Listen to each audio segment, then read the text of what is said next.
So much uncertainty as they untangle a few of the players, including Wilkins and Newton. Flores comes over to congratulate his old boss. I like him. He's going to turn this thing around. No question. Now they've got the future mapped out. We've talked about Tua, and you could have heard Fitzpatrick talk effusively about what the quarterback of the future and how the football comes out of his hand. And he'll be good. Yeah. Cam Newton is trying to get the last word on it. This is where you almost just want, it's a first game, it's emotional, things of that, but that's going to be a big part, is just on this team, it's day to day, week to week, put it behind you and move on. And, I think that's just part of the process. I know he's been emotional getting ready for this. It's been a long time, and to have success, you feel that way. He lost his last 8 starts at Carolina. And he said, hey, I put a lot of bad film out there because I was so dedicated to playing when I was hurt, not 100%. But he has a win at his new home. Somebody's going to have to settle him down. That's a victory for the Patriots. Let's go to Boomer in the studio. All righty, Jim, thank you. Congratulations to Cam Newton and the New England Patriots. Pretty good debut for him, 21-11 over Miami. We're now going to take you down to Carolina, where the Las Vegas Raiders are leading 34-30 over the Carolina Panthers. Let's join Greg Gumbel and Rich Gannon. Plenty of time for T.Y. Hilton, someone who has been so great in this league for a number of years. As the party begins here in Jacksonville, this undermanned, young, inexperienced Jacksonville team, so little expected of them, but they have pulled the upset to open this NFL season. Gardner Minshew, 19 of 20 for $173, completes his last 15 throws as he spoils the Colts debut of Phillip Rivers for Indianapolis. 27-20 the final as we go to James Brown in New York. So Gardner Minshew, the story there is Jacksonville gets it done by 7 over the Indianapolis Colts. We take you now to the matchup. Las Vegas at Carolina. 34-30 Vegas. 123 left in regulation. Let's take you out there to Greg Gumbel, Rich Gannon, and Jay Feely. The fullback. So he's viewed differently. It's eating away at him. And that's hard for him coming out of LSU, where they won a significant amount of time. Went to the playoffs with the Giants, with Ben McAdoo as the head coach. But the big thing for him, I would tell him, if he wanted to listen to me, have a little patience with this offense. Have a little patience with this Browns team. I think this offense is built to where there will be big plays for him as the season develops. Just got to give it a little bit of time for them to get in sync. 13 straight regular season victories for the Baltimore Ravens. Strong performance on NFL kickoff weekend as they dominate the Browns. 38-6 the final. Kevin Stefanski in his head coaching debut. There'll be better days than this one, but you got to get number 1 out of the way. And it's back to the drawing board for a Thursday night matchup with the Cincinnati Bengals. 25th season since relocating to Baltimore.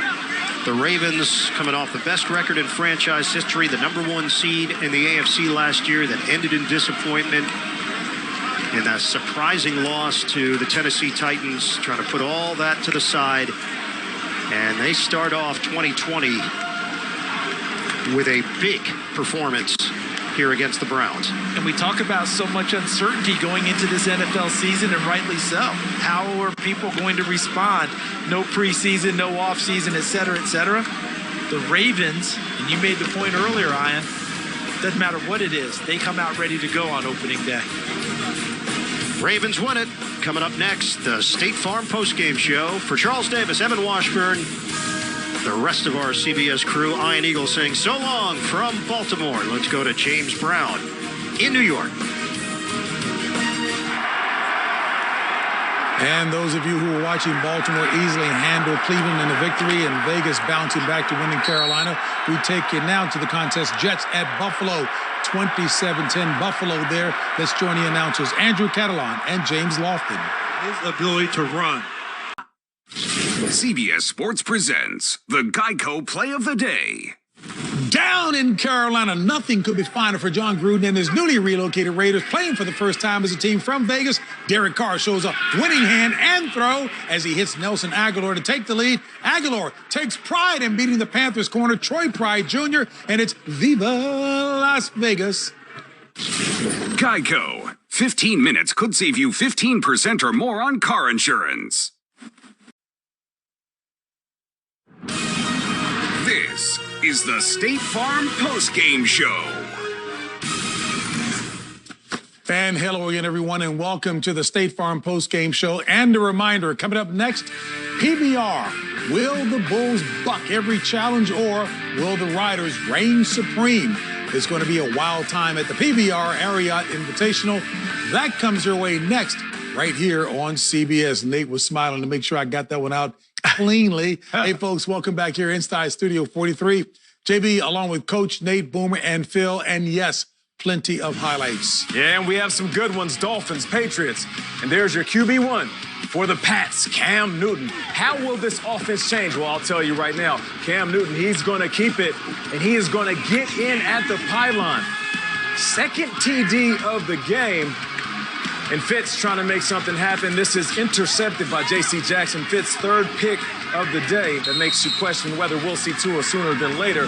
The Patriots, they win this. 42 rush attempts, 217 yards. Cam, the leading rusher. Pats win 21-11. And Nate, after the game, it was our Tracy Wolfson catching up to talk with Julian Edelman. Well, Julian, congratulations. What was it like being back out there and back out there with a different quarterback? It was awesome. I mean, it was fun. This was it reminded me of like my junior college football, or like, you know, days at Kent State where you go out there playing for the love of the game. You know, and opening day there's always a bunch of crazy things. We did some good things, did some things we need to work on, and we'll watch the film and get ready for next week. How would you describe Cam, the way he plays and the energy that he brings to that sideline? I mean, he's a baller, and he brings energy, and it's exciting to come out here. And we've all been working so hard to, you know, playing against each other to finally get to go out and do it against someone else. And, you know, number one, made some incredible plays, and we're going to need that from him all year. A lot of questions coming in about what this offense will look like. How would you describe this offense? That's way above my pay grade. I just play in this offense. That's Coach McDaniels and Coach Belichick. But I can tell you, we got a bunch of guys that are working hard to improve every day. And, you know, hopefully our team doesn't look the same now as it will going forward. You know, we always want to keep on improving. So, well, great job out there today. Thanks so much for the time, and good luck. Appreciate it. Lily, I love you. Okay, here we go. Jets at the bill. Who is it? Josh Allen. He finds Zach Moss for a 4-yard touchdown pass. Look at that protection. No pass rush by the Jets, and Josh Allen on the move makes the throw. Made it 14-0 Buffalo at that time. Josh Allen completes this pass to John Brown for 17 yards and a touchdown. Buffalo up 21-0 at that point, and they go on and win the game. 27-17. Good nice little rally late by the Jets, but at the Buffalo Bills, it was about Josh Allen running and throwing the ball, career high in passing yards, which were 312 yards. After the game, it was A.J. Ross talking with Josh Allen. Josh, a career high 312 passing yards, 2 passing touchdowns, 1 rushing touchdown, also a career high in attempts and completions. How did it feel to get back out there today? It felt great. It felt great getting back on the field with our guys, and we were juiced up at the beginning of the game. We came out, we started hot, and there's one thing I got to do. It's going to hold on to that football down in the red zone. Can't take points off the board for us. Luckily, our defense had our back, and when we had our opportunity, we were able to strike. And speaking of the defense, they held the Jets to just under 19 minutes in time of possession. Talk about their performance today. Yeah, time of possession is huge in the game of football. When we can score and our defense goes out there and forces 3 and outs after 3 and outs, it's a great thing to see. We lost Tremaine early in the game, and we had guys step up. And I'm really proud of this team, how we came out and competed today, and how we dealt with the elements. And it was a little rainy at the beginning, a little windy, but at the end of the day, we got a dub, but still a lot to clean up and a lot to work on. And last but certainly not least, you mentioned the NFL locker room being a microcosm of what society should be like. What did it feel like seeing both teams take a unified stance for social justice pregame? Yeah, it's a great thing. I love these guys on our team, and love is shared all around our locker room, and that's all we want to do. We want to support one another and love one another, and really that's all we can do is that, and we're living in tough times, and one thing I do know, we'll get through it and we'll come out more resilient than ever. Certainly. Great win, Josh. Congratulations. Yep. Thank you, AJ. You have a good one. Well, I'll tell you, you go back to Cam Newton, we're talking about that. I love Tracy Wolfson's talk and asking Julian Edelman to describe this offense. And it's like, it's hard to describe, right? I think it's kind of a hybrid. I think what you're doing is you're looking at Bill Belichick taking the running game, incorporating Cam Newton into that running game, but it's going to evolve. And I think you're going to see something new each time. And I think also Jared Stidham's going to have to be a big part of this thing as well, because you're going to see, as much as he's touching the ball, you got to think about his health as well. But Cam Newton's a big man. He got into the game, the play action. You can see him making the throws that he needs to make right here. And again, I think it's a work in progress. 42 rushes by, Nate, you said it, 42 rushes by New England. That tells you what they want to be, a physical football team. They showed it today. They're playing to their defense, which is the strength of their football team. How about this when you really look at it? Here's New England. They go from Tom Brady to Cam Newton. So Coach Belichick and Josh McDaniels made the change, kind of like Baltimore did. They went from Joe Flacco to, Lamar, and look at that change. So these coaches just show how good they are. They're going to take whatever talent they're given and work around it. Well, without question, I think we all thought going into it that it was going to look different. I mean, for 20 years, it's looked one way. Yeah. And now it's going to look completely different. So if you're a New England Patriot fan, you've never seen a quarterback really run around like this. I mean, he had 15 rush attempts of the 42 rush attempts that New England had. And that just speaks to his athleticism, his physical nature, who he is as a person. You saw he got into a little scuffle there at the end. As Von Miller once told us, Cam likes to chirp on the field quite a bit. So the other team doesn't like it because they usually don't get that from a quarterback. Right. But that's how confident he is as an athlete, and that's why he doesn't back down from anybody. And there it is. Here's the chirping. And listen, as long as you back it up, I'm okay with doing a little bit of talking. And what Cam is doing right now is reminding everybody that I'm still the man. Like, if it's in you, it's in you. And Cam Newton has been this since he's entered the league. I will say this, though. Out of all the starting quarterbacks, Cam, as you see them guys getting into it right now, no fist thrown, so I'm okay with it. I know Phil and Boone got into a few fights back in the day. No, what about today? Go ahead. Yeah, you're right about that. But Cam has had the least amount of time out of all the starting quarterbacks to get to know the playbook. Now, imagine that. You're talking about in 20 years, the Patriots haven't had a quarterback that can escape the pocket, not just rush with it, but extend plays. If I'm Julian Edelman, I'm coming out. When Tom was there, that ball's on me right now. Now he looks back. He can get it to a scramble drill. It adds a different element. Now give Cam 4 weeks or even half the season. Now they can add more to what they can do, Coach. You know how big it is when you can open up the playbook with an athletic guy like that. You really can, particularly when you have a lead. Now, what I want to see is what is this offense like if they get behind? If you get into a situation, you start packing things in and taking away the running game. Right. Can Cam go back now and being the guy that can bring them back from behind, throwing the ball down the field? And again, that remains to be seen. Not to say he can't do it, but again, I think for Josh McDaniels, it's going to continue to let him feel comfortable in that system, comfortable with running his offense, doing the things that he's okay with. But again, a very little sample what you got right now. They're playing to the strength. And you're right, Phil. It is defense and run the football. How about all those guys that they lost this offseason, especially on defense, right? How'd that they work? held Miami to under 300 yards. They got 3 interceptions off of Fitz, which kind of happens from time to time. But, let's not forget just how good that defense is and how good it was last year. And, it's going to be a strength of their football team. The big question is, when they start playing better quarterbacks and, having to put up more points, will they be able to control the football like they did today against the Miami team that's still rebuilding? Well, yeah, listen, they knew what they were up against today. They made Cam comfortable the whole day, and they will add the passing game on as they go along. They know that they probably had more today, but realized they didn't have to use it. Right. They just kept it there. So we didn't see big screens. We didn't see any boot passes hardly. So, man, that was about as basic as it can get for an offense today.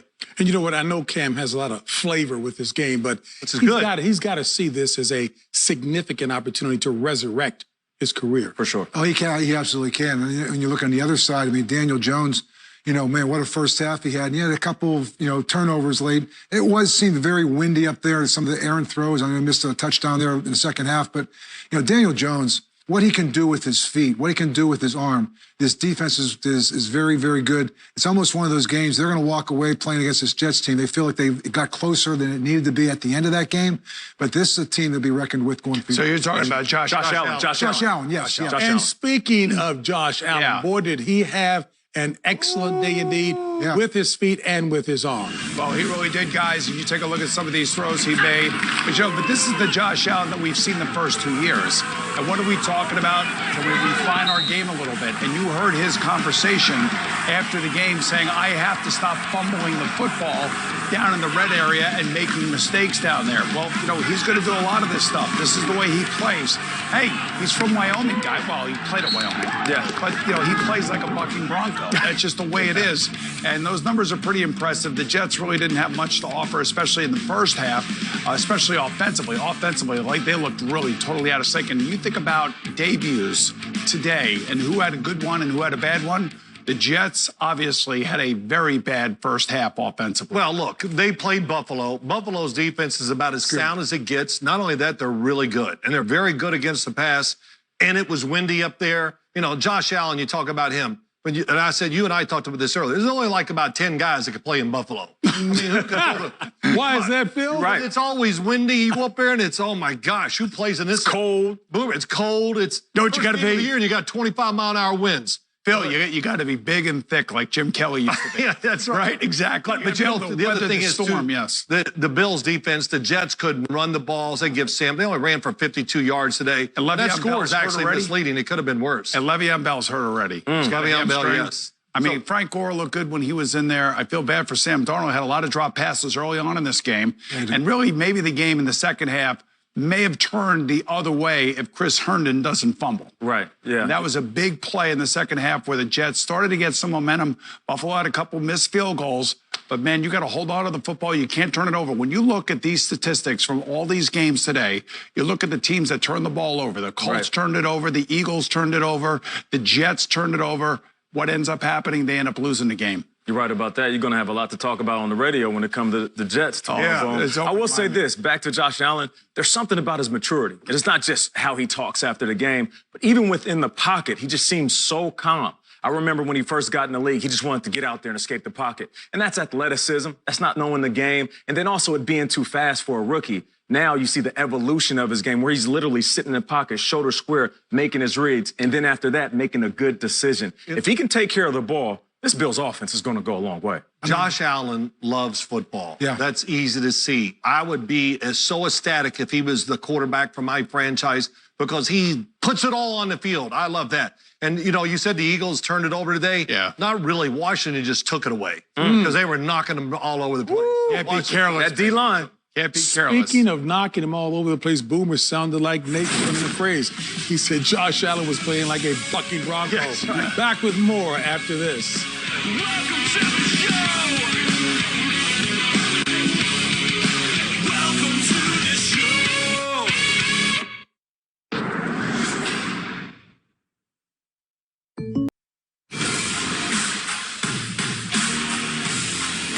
And welcome back to Studio 43 and the State Farm post-game show here in New York City, Boomers territory. The Ravens, Lamar Jackson had almost a perfect day today. 20 of 25, reigning MVP, 275 yards, 3 TDs. That one to Mark Andrews. This one here is going to be a 19-yard touchdown to Willie Snead. Look at that accuracy, guys. That is a big-time throw. We always talk about being accurate as a quarterback, reading the defense. That's exactly what Lamar did. He didn't have to run that much today. He only ran 7 times for 45 yards. But this team is loaded. This team has got a deep roster. This team has got a very good defense, and they're going to be very tough to beat as the season wears on. And after the game, it was our Evan Washburn catching up with Lamar Jackson. Well, Lamar, this isn't how I like to interview you, but I understand it's how we're going to have to do it, at least to start the 2020 season. There was a lot of uncertainty and mystery heading into this game. What was it like for you to compete out on that field with no fans and so much build up to it? It's a little weird. We go out here and we try to put on for Flock Nation. Usually we hear a lot of people cheer when we're coming out the tunnel. We didn't have it today, but I'm glad we got the victory for them. What did you guys do that allowed you to overcome that and have a pretty dominant performance from start to finish? It started with preparation during camp. We know we were getting ourselves into. Coaches did a good job with schemes and stuff like that. And we had laser focus this game. We see Marquise and Mark Andrews have the games they do. What kind of security do they give you when you're looking for guys downfield? They make my job a lot easier. If I'm scrambling out trying to look for a player downfield, they do a great job of getting open. I'm mad I didn't hit him on that post when I threw that little duck, and 20 did his job and he slapped the ball down for me. I appreciate that. I was going to ask you, you're always your harshest critic. What's the one thing you look back on, at least in the moments after this one, where you're thinking, I got to improve there? Everything, but that pass to Miles, left side corner, I can get that ball up, make it easier for him, and like I said, that post. Lastly, Lamar, is it just nice to get through this first game and kind of know what's ahead here in terms of environment and what it's going to be like to play this season? For sure, and we did it at home, so I'm grateful for that. Always good to be with you, man. Good luck. All right, appreciate you, Evan. You would think that the Colts would come out flying today, and they did. Phillip Rivers was 36 of 46, 363 yards and 1 touchdown. But Gardner Minshew came through in the clutch when they needed it most. And right there, he hits Keelan Cole for a 22-yarder. That gave Jacksonville the lead.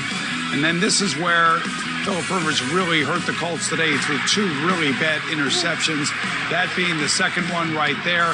And the Jacksonville Jaguars, right now I would think one of the biggest upsets of the day. I think a lot of people thought with Jacksonville making the trades and getting rid of players that they were, tanking for Trevor, if you will, the quarterback, for the Clemson Tigers. But I'll tell you, Gardner Minshew really showed me something today, hanging in there and did not turn the ball over once. And one of the reasons why the Jacksonville Jaguars were able to upset the Colts today. As a matter of fact, 4th quarterback in NFL history to complete 95% of his passes. Let's check in because after the game, it was Adam and Spiro talking with Gardner Minshew. Gardner, congratulations on the win. You think about everything that you guys have been through as an organization, individually, just to get through the last 5-6 months to get to this moment. How good does this win feel? That's awesome, man. A great team win. Defense made the plays when we needed it. Offense stepped up. Special teams made big plays. A lot of young guys playing their first game, played their tail off. I'm just happy for us as a group and ready to move on to next week, win another one.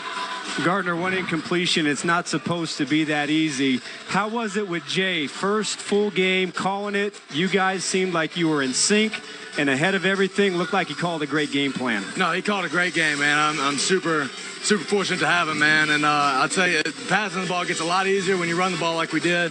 James Robinson played his tail off, man, and the O-line led the way. Really happy for those guys. Gardner, we know you're a confident guy, and you've had such an incredible story to get to this moment, but it just feels like this is your team now, and the confidence level we've seen from you continues to grow. And it certainly is evident in how you played. Yeah, man. When I feel like the guys are behind me and they have confidence in me, that's one of the best feelings of the world, man. You can go out, play your game, play free, because you got guys that believe in you, and I believe in them. And I'm just ready to see where the season goes.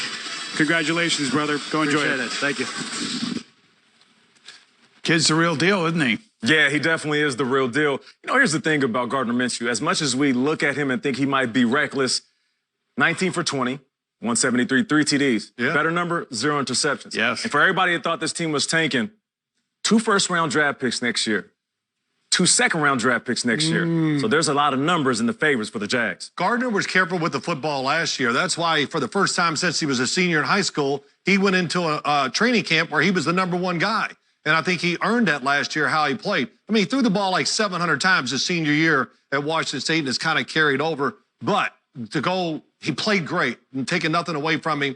But the Colts, they have a serious issue. Their weakness on their football team by far is their secondary. No pass rush, not enough to cover up for their secondary today. And when they lost Leonard Fournette, you say, what are they doing? All of a sudden you get an undrafted free agent James Robinson comes in and gives him a spark in the running game, because that is what Gardner Minshew needs. He needs to have balance with that offense. He's not going to turn it over. He'll make the plays he needs to make, but the running game helps the defense, and the defense came up big. Yep. 2 interceptions by Phillip Rivers, again, a big part of that loss for the Indianapolis. Did you see the game that Nate has been paying rapt attention to? The Tampa Bay Bucs. Tom Brady. Nate, you got an instant update. That's right, and we have an instant update. Tom Brady using his legs, 2-yard run. How about that? Running quarterback. Is he doing his Cam Newton impression, or is Cam Newton doing a Tom Brady impression? Either way, Tampa Bay up 7-0 early in this game. We'll see what happens down there in New Orleans. So, Nate, you like what you're seeing so far? I mean, just in general? Oh, yeah. I'm getting excited about Tom Brady. Listen, I saw him in shorts, and I think I picked those guys to go to the Super Bowl. But with all the talent that they have surrounding him, it just seems like Tom Brady is in the perfect position. This could be the most talented offense he's ever played with. Yeah, it probably is. You know, I want to kind of swing back to Lamar Jackson and Cleveland. They clearly, you could see Baltimore is just a better football team all around. But I thought that Baltimore would just try to run the ball and dominate that way. We didn't see as much motion and all those runs that we saw last year. Here's what we saw. Lamar Jackson, deep crossers, they led the league in these kind of throws, and Lamar was great at it. And then when they're not open, he scrambles. How's that little sidearm sling there, baby? Moving in the pocket, look at that back shoulder throw on a corner route. And then his motion so pretty, so quick. And you can see, watching it in slow motion on TV, how he spins the ball. Look at the numbers, 20 of 25. And I liked his interview after the game. He says, I got to work on this. Hey, come on, let's be serious. If I had a game like that, you'd interview me, I'd say, hell, I was great. Because that's what he was today. He was great. Yes, you're exactly right. I mean, those questions were tough. It's like he was on 60 Minutes or something. I mean, he just had a great opening day, man. Yeah. It was awesome. Those questions should have been asked to Baker Mayfield after the game, and I'm sure they will be. Because that was a very, you talk about teams that had great opening days, and obviously Cam Newton and Lamar Jackson certainly, and maybe Tom Brady will have one today. But for the Browns, not good. Yeah. For the Jets, not good. It's the other way, where, you know, ultimately these things will even themselves out. But I'm sure those coaches and those players for those teams are going to get back to the drawing board and get back to practice. Yeah, a lot of work to do. I mean, for Kevin Stefanski, I mean, if you're coming in as a new coach and you saw Matt Rule lose, but they played pretty good in Carolina, it's a tough indoctrination into the National Football League. I mean, you come in here with Kevin bringing a whole new staff on offense and on defense. They have a long way to go. Baker Mayfield has looked a little bit uncertain of himself. They had a couple of drops in there early, but you open up against Baltimore. Baltimore's a legitimate team. Baltimore has shown his excellence as a host. He got his guy on track. You saw him grinning at the screen. He teamed him up. Oh, what's up, Bo? Back with more after this.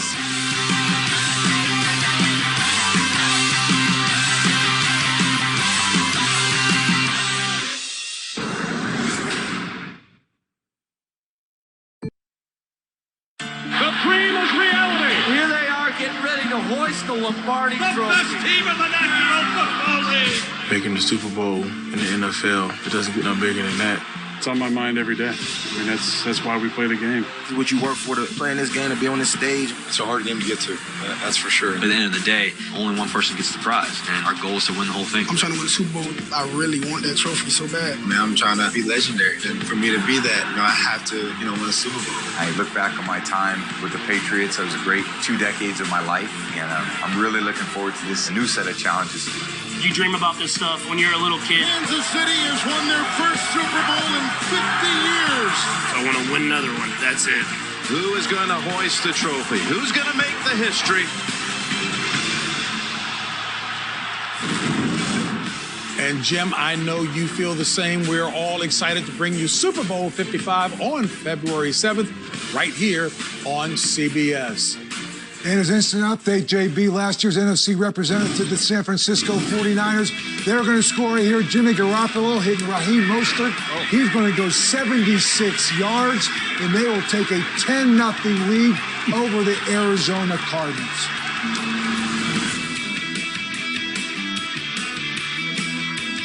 All right, folks, we've got more highlights to bring your way. Coach. How about the Las Vegas Raiders? They're heading into Carolina. Right here, you're going to see Teddy Bridgewater hit 73-yard pass to Robbie Anderson. They're going to take the lead late in this game.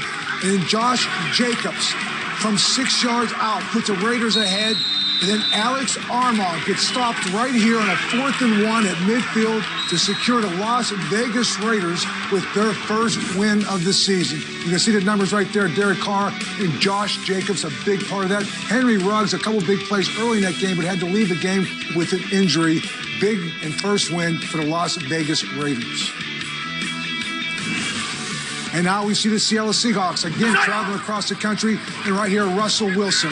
He goes deep to DK Metcalf for 38 yards. Pretty bold. Right on the nutty. And then the offseason pickup, Greg Olsen, the tight end. He's in catches. This is Wilson's 4th touchdown pass of the game. He was 31 of 35, as you can see right there, for 322 yards. He also is a leading rusher 2 times for 30 yards. Chris Carson, you can see what he had right there, rushing and passing. Again, the Seattle Seahawks, a big win, 38-25. Check it out, boys. Just like the old man himself, Joe Burrow in his first game is going to score his first touchdown on the ground. On the ground. Take it easy.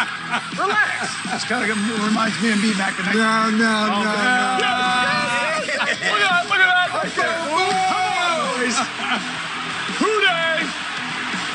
He was watching Boomer Esiason highlights. That's right. First game for Boomer. Hey, Boomer, your speed in the 40 was? I was a 4.8. So anyway, this is what I will say. JB, here's what I will say quickly about Joe Burrow. The great thing is he gives the Bengals hope. He gives their fans hope, gives the organization hope, and he is obviously he's giving you some hope. If he is obviously as advertised. He's very mature. He's a terrific player, and that's why he was voted captain as a rookie by his teammates. Ran a lot of draws at LSU, quarterback draws just like that. So I'm sure some of the playbook he used down there, they brought to the Bengals because it worked so well at LSU. And by the way, Joe Brady with the Carolina Panthers, the offensive coordinator, he did a terrific job too. And he took a lot of shots early in this game for a way to back up that defense. You know what? Let's call it design draw for the quarterback. Use them young legs to get going. And you did not run a 4.8. You ran a 4-ever. That's what you ran. One thing that we're seeing, the game is not too big for Joe Burrow, and he's proven that early in this game. By the way, a point you underscored during pregame. The sage, Bill Cowher. Back with more of a low-key Boomer after this.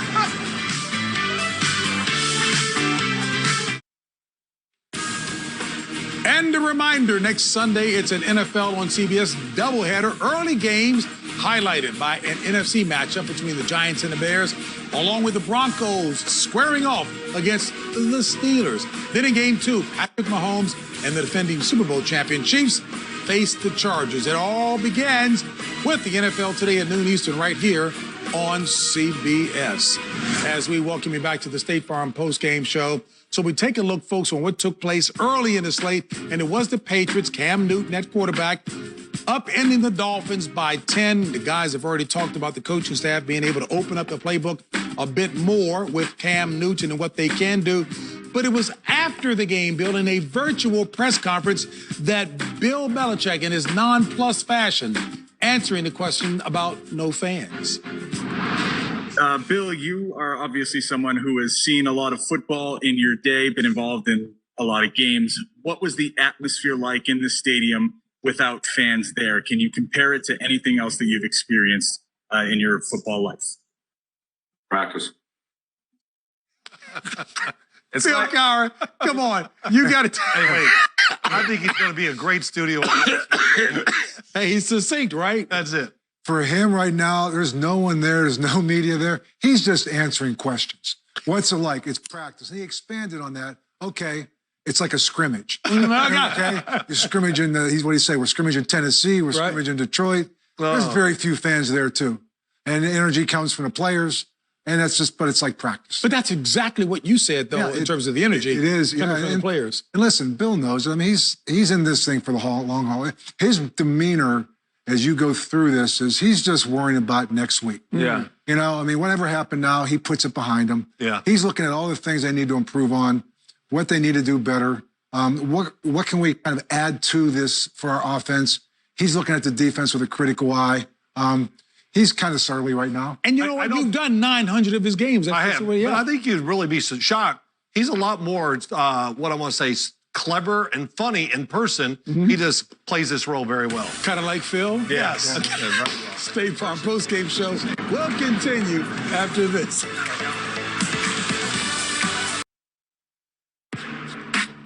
Tonight on CBS begins with 60 Minutes. That'll be followed by a new episode of Big Brother All-Stars plus Love Island. That's tonight only on CBS. As we welcome you back to the State Farm postgame show. Now, you know what? I'm going to have to go back to Drew. Drew, what did you want to get done at this point here? We're going to go. Thank you so much. Jason with the $9 million in-home studio as the latest news with us. Go ahead, Jason. If mine's $9 million, then yours is $18 million, brother. I know that much. Unfortunately, a bad day got worse for the Colts. There's serious concern that Marlon Mack tore his Achilles. It's an ankle Achilles issue. He'll get an MRI, but it's not looking good for him. Devontae Parker had a hamstring bothering him all training camp. He aggravated that in the third quarter. He may miss some time. And if Adam Gase was looking for another reason not to use Le'Veon Bell, he picks up a hamstring injury as well. We probably see more Frank Gore there. Everything's good to go for kickoff tonight, guys. There were concerns about air quality originally, but Cowboys and Rams should be good to go from California. Jason, thank you so very much. Let's get to the highlights. Old black and blue division, Packers, Vikings, Aaron Rodgers getting busy. Here he hits Marquez Valdez-Scantling, 45-yard TD right before the half. They scored 2 touchdowns in a 25-second span. Here he is later in the game. Who does he hit? His number 1 wide receiver, Devontae Adams, third pass TD of the game. Rodgers will finish 364 and 4 TDs. He is in MVP mode. They win this one 43-34. We are going to stay in the NFC North. Bears, Lions. Lions up early. Fourth quarter now. Matt Stafford trying to make something happen. Who is he picked off by? Ball's in the air. Kyle Fuller, one of the best cornerbacks in the business. He puts the Bears in perfect position. Now keep in mind they are down by 3. Mitchell Trubisky, what do you got? Who is he hitting? Anthony Miller. Wow. 27-yard touchdown. That was a dime. Big-time catch, but still they have a chance. 1 second left. Matt Stafford, buying time. Who is he looking for? Marvin Jones in the back of the end zone, and it is tipped. The Bears, they go to Detroit and come out big fourth quarter by the Chicago Bears. Bears score 21 unanswered. They win this one 27-23. Okay, here we go. Philadelphia at Washington. Washington's first-year coach, Ron Rivera, on the sideline, battling an illness. Great job by him keeping his team together. Eagles' Carson Wentz in the shotgun finds Dallas Goedert down the seam behind the defense for the touchdown. 17-0 Philadelphia. Here we go, but Washington roars back. Peyton Barber goes in for his second rushing touchdown of the day. Part of 27 unanswered points by Washington. It was led Dwayne Haskins. Good second half. 8 sacks of Carson Wentz. I'll tell you what, that defensive line for Washington is something to speak of. How about quarterbacks with new teams today? Take a look at some of these numbers. Pretty impressive, if you ask me. A couple turnovers. I thought Teddy Bridgewater played very well. Cam Newton, obviously, we've been talking about him, and Tom Brady's in the middle of this game right now. Philip Rivers, 2 big interceptions that really cost his team and hurt him. But I will say this, if there was one player that really needed to have the game today that he had, it was Mitchell Trubisky. And it was the second half as he led to come back against Detroit. Hey, and a tip of the hat to Ron Rivera. You talked about the illness. I mean, Coach, you know the situation there with Ron Rivera. And Ron Rivera, what a leader of men that he is, and what he went through this week, the chemotherapy, and boy, that defense of the Washington Redskins, they're going to be something to be reckoned with the rest of the year. And they played emotionally because they saw Coach Rivera at practice all week after the chemo treatment, and he was tired. Hey, look, so we learned with these chairs, the best way to close out a show is for us to look like Nate Burleson. Even though I know they're looking at highlights right now, we'll have this one for you next week. It's the Nate look. We'll see you next week here on CBS. Long legs, JB.